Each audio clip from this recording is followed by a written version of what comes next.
Hello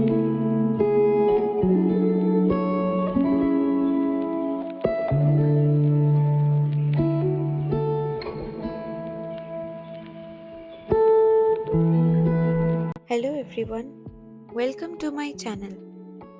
এখন ভোর 4:30 বাজে, আর জেট ল্যাগের কারণে আমাদের দুজনেরই ঘুম ভেঙে গেছে, আর পেয়েছে আমার প্রচণ্ড খিদে। অনিরুদ্ধ ইন্ডিয়া যাওয়ার আগেই আমার জন্য ঘরে একটা ঘি কিনে রেখে দিয়ে গেছিল। এখন সকালবেলা উঠে একটু রসুন, কালো জিরে আর ঘি ভেজে নেবো একসাথে, দিয়ে গরম গরম ভাত বসিয়েছি, ভাতে মেখে খাবো। আসলে হঠাৎ করে এখানে এসেছি, এখানে তো অনেকটাই ঠান্ডা কলকাতার কম্প্যারিজনে। তো এই বডিটা ইউজ টু করাতে একটু এইসব খাবার খেতে হবে যাতে শরীরটা গরম থাকে বেশ। প্রবাসে যেহেতু দুজনে একা একা থাকি, পরিবারের লোক তো কেউই নেই, তাই এক্সট্রা একটু কেয়ারফুলি দুজনে থাকি যাতে শরীরটা খারাপ না হয়। অনিরুদ্ধ ঘি ভাত খুব একটা ভালোবাসে না, তাই ওকে একবার ট্রাই করিয়ে দেখি ওর কেরম লাগে। খেয়ে তো বলছে নাকি ওর দারুণ লেগেছে। মনে হয় ওই ভাজা গার্লিকের ফ্লেভারটা ওর ভালো লেগেছে, আর ঘিও একেবারে কম দিয়েছি। আমার তো বাবা আবার জোর খিদে পেলে শুধু নুন ভাত খেলেও হবে, কিন্তু ভাত আমার চাই। এটা আমার সেকেন্ড ক্রিসমাস আমেরিকাতে। খুব একটা কিছু জানি না কোথায় কি কি হয়, তবে কিছু ইনফরমেশন ওই যে আগের দিন এয়ারপোর্ট থেকে বাড়িতে এলাম, যিনি আমাদের উবেরটা চালিয়ে নিয়ে এলেন, উনি আমাদের প্রচুর ইনফরমেশন দিয়েছে। প্লাস অনিরুদ্ধ থেকে সকালবেলা উঠে নানা রকমের আশেপাশে অ্যাক্টিভিটি দেখছে ক্রিসমাস ইভে কি করা যায়। এতদিন পর নিজের বাড়ির এই বারান্দাটায় দাঁড়িয়ে সকালের ভোরবেলার ঠান্ডা ঠান্ডা হাওয়াটা পাচ্ছি, এত অপূর্ব লাগছে কি বলবো। এখন ওই ধরো 7:30 মতন বাজে, এতক্ষণে আকাশে একটু আলো হয়েছে। 7:15-20 অব্দি প্রায় অন্ধকারই ছিল।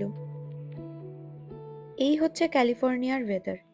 যেরম কনকনে ঠান্ডা, ঠিক তেমনি প্রচন্ড হাওয়া। এই যে এটাই ভালো লাগে, যেদিকেই হাঁটি না কেন ছোট্টখাটো পাহাড় চোখে পড়তেই থাকে। বহুদিন পর আমাদের বাড়ির এই স্টারবাকসটা এলাম।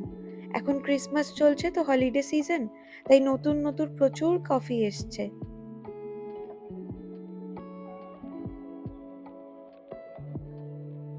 কতদিন পর ফেরত আমাদের রুটিনে এসে এত ভালো লাগছে কি বলবো।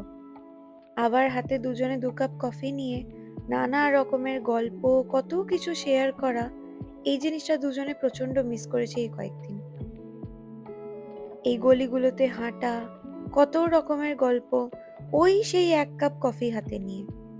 আজকে এতদিন পর এখানে এসেছি এক ঝুড়ি গল্প নিয়ে।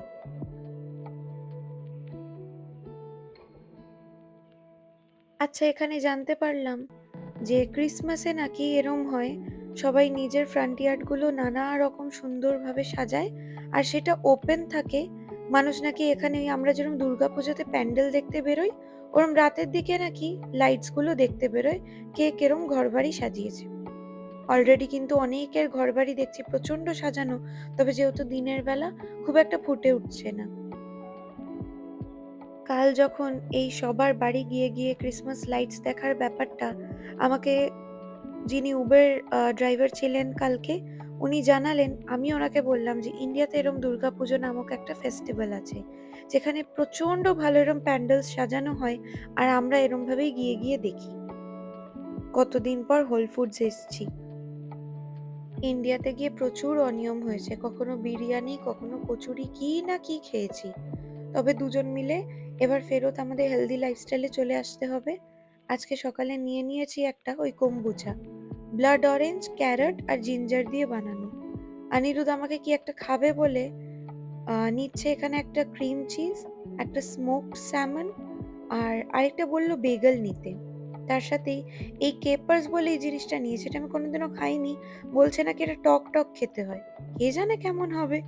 ও বলছে আমাকে কি একটা যেন বানিয়ে খাওয়াবে ব্রেকফাস্টে। যাই হোক, একটু ফ্রুটস নিয়ে নিলাম, ব্ল্যাকবেরি, ব্লুবেরি আর স্ট্রবেরি গুলো এখন দেখছি বেশ ভালো আছে। হোল ফুডস আসবো আর ফুলের এই সেকশনটা দেখে মুগ্ধ হব না, এটা হতেই পারে না। লাস্ট একটু ব্রেড বাকি ছিল, এগুলোকে বলে বেগল। এগুলোর মধ্যে ওই ক্রিম চিজটা লাগিয়ে খেতে দারুণ লাগে। তো এই ১ প্যাকেট বেগেল নিয়ে নিলাম, ব্যাস হয়ে গেছে শপিং। এখন যেহেতু হলিডে সিজন, নানা রকমের কেক, চকলেট চারিদিকে ভর্তি। অনিরুদ্ধ এগুলো খুব একটা খায় না, তবে আমাকে অনেকবার বলছিল নিতে। আমার এরম ডার্ক চকলেটে হেজেলনাট দেওয়া বা এই ধরো ক্রিসমাসে কেকগুলো খেতে প্রচন্ড ভালো লাগে। কিন্তু বাবা নেই তো। পাপার এই কেকগুলো প্রচন্ড ফেভারিট। আর পাপাকে ছাড়া খেতে এত মনটা খারাপ লাগছে, কিনতেই পারলাম না। লাস্ট টাইমও অনিরুদ্ধ আমাকে অনেকবার বলেছিল, তোর যখন ভালো লাগে তুই একটা কিনে নে ছোট্ট কেক বা চকলেট। তবে পাপাকে ছাড়া না ক্রিসমাসে এই কেকগুলো যেন খাওয়াই যায় না। এত বছর তো পাপার সাথেই ক্রিসমাসে কেকটা খেয়েছি। বাইরে এসে দেখি ক্রিসমাসের ট্রি আর নানা রকমের সাকুলেন্টস বিক্রি হচ্ছে। দেখি এবার ইচ্ছা আছে এই এপ্রিল মাসটা এলে কিছু বাড়িতে গাছ লাগাবো। ফুল গাছ হোক বা যাই গাছ হোক, কিন্তু কিছু গাছ লাগানোর ইচ্ছা আছে। গাছটা দেখেছো? ট্যাঞ্জেরিনে ভর্তি, কি দারুণ লাগছে না দেখতে। প্রত্যেকবার যখন এখান দিয়ে বাড়ি হেঁটে যাই, এই গাছটার নিচে দাঁড়িয়ে ২ মিনিট খালি অবাক হয়ে তাকিয়ে থাকি। এত অপূর্ব লাগছে দেখতে। মা আর পাপা যে ইলিশ মাছটা ভেজে পাঠিয়েছিল, সেইটা আজকে হবে আনপ্যাকিং। আজকে অনিরুদ্ধ বানাবে কালো জিরে বেগুনের ইলিশের ঝোল। তাই ও ভালো করে আগে রেসিপিটা দেখে নিল। মা আর বাবা বলছিল আরো কয়েকটা ইলিশ মাছ নিয়ে যেতে, তবে ৪ পিসই আনা হয়েছে, কেন মাছ মনে হয় না আমি খাবো। এই ৪ পিসই অনিরুদ্ধই খাবে। আমার খুব একটা ভালো লাগে না। রান্না করার সময় দেখি অনিরুদ্ধ আমার আবার ব্লগ চালিয়ে নিয়েছে। ইন্ডিয়ার ব্লগগুলো দেখছি আর ভালো মোমেন্টস গুলো আবার রিলিভ করছি। যখন জিজ্ঞেস করলাম আবার চিকেনটা কেন দিলি, ও নাকি আবার আমার জন্য বসিয়েছে রেড থাই কারি। বললাম দরকার নেই, তাও নাকি সেই রেড থাই কারি বানাবেই। আমাকে আবার আজকে বলছে, জানিস তো তোদের বাড়িতে যে বকফুল ভাজা আর কুমড়ো ফুল ভাজাটা খেলাম, মা বানিয়ে দিল, ওটা কিন্তু দারুণ ছিল খেতে। ও আগে কোনোদিনও খায়নি, আমাদের বাড়িতেই ফার্স্ট ট্রাই করলো। নিজেই ব্লগগুলো আমার দেখছে আর হাসছে। বোঝো কাণ্ড। মা পাঠিয়েছে শুকনো আমলকি। আসলে মা বানিয়েছিল আমার জন্য। মা বুঝতে পারেনি অনিরুদ্ধের এটা এত ভালো লাগবে। তাই মা স্পেশালি অনিরুদ্ধের জন্য ১ বাটি শুকনো আমলকি পাঠিয়ে বলেছে, তুই কিন্তু মনা একদম খাবি না। এই পুরোটাই অনিরুদ্ধের জন্য। কিন্তু এটা বললে কি আর রিয়ালিস্টিক্যালি হয় বলো? "জো তেরা হ্যায় वो মেরা হ্যায়" বলে ওর থেকে একটু আমলকি চেয়েই নিলাম। একটু আমলকি চেয়েছি বলে কি দিল দেখো? কি অবস্থা! যাই হোক, আনপ্যাকিং করতে আবার ১ বাটি কি পেয়েছি। এটা যখন জিজ্ঞেস করলাম, "এটা কি এনেছিস?" মা নাকি আবার ওর জন্য আদা দিয়ে আমলকি এরম বানিয়ে পাঠিয়েছে। বোঝো কাণ্ড। কি যে কখন বানিয়ে পাঠালো আর ও নিয়ে এলো বুঝতেও পারিনি। এই ইন্ডিয়ান জামাগুলো এক জায়গায় রাখছি, শাড়ি বা কুর্তি এগুলো খুঁজতে অনেক সুবিধা হয়।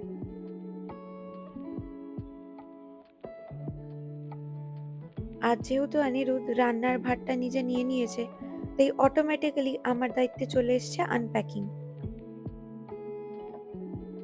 এটাই তো হলো ম্যারেজ বলো?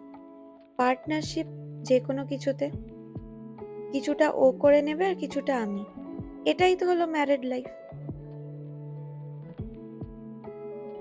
এত কম তেলে ইলিশ মাছের জন্য বেগুন ভাজতে দেখে আর যদি আমাদের দুজনের মা থাকতো, একেবারে নেহাত অজ্ঞান হয়ে যেত। বিশ্বাসই করতে পারতো না এইটুকু তেলে আমরা রান্না করে খাই। কিছুটা আনপ্যাকিং হয়ে গেছে, তবে আমার এবারই সেকশনটা স্কিন কেয়ার বা মেকআপ প্রোডাক্টস এর সেকশনটা, এটা এখানে ভালো করে গুছিয়ে নিই। এই আনপ্যাকিংটা না বড্ড বাজে একটা কাজ। কোথাও থেকে এলে এই আনপ্যাকিং করা মোটেই আমার ভালো লাগে না। তবে না করলেই নয়। বেগুনটা কি দারুণ ভেজেছে দেখো। আমাকে এসে একটু রেড থাই কারি টেস্ট করিয়ে গেল। দুর্দান্ত খেতে হয়েছে, এত অসাধারণ লাগছে কি বলবো। ঘরে পুরো রেড থাই কারি স্মেল। এমন খিদে পেয়েছে লোভে আর কি বলি। এখন একটু বসে রেস্ট নিচ্ছি, ৫-১০ মিনিট টিভি দেখি, তারপরে আবার আনপ্যাকিং করব। প্রায় ইলিশ মাছের ঝোল হয়ে গেছে আর এখানে রেড থাই কারিও অলমোস্ট রেডি। তোমাদের দেখিয়ে দিই কেরম লাগছে দেখতে, কমেন্টে কিন্তু জানিও।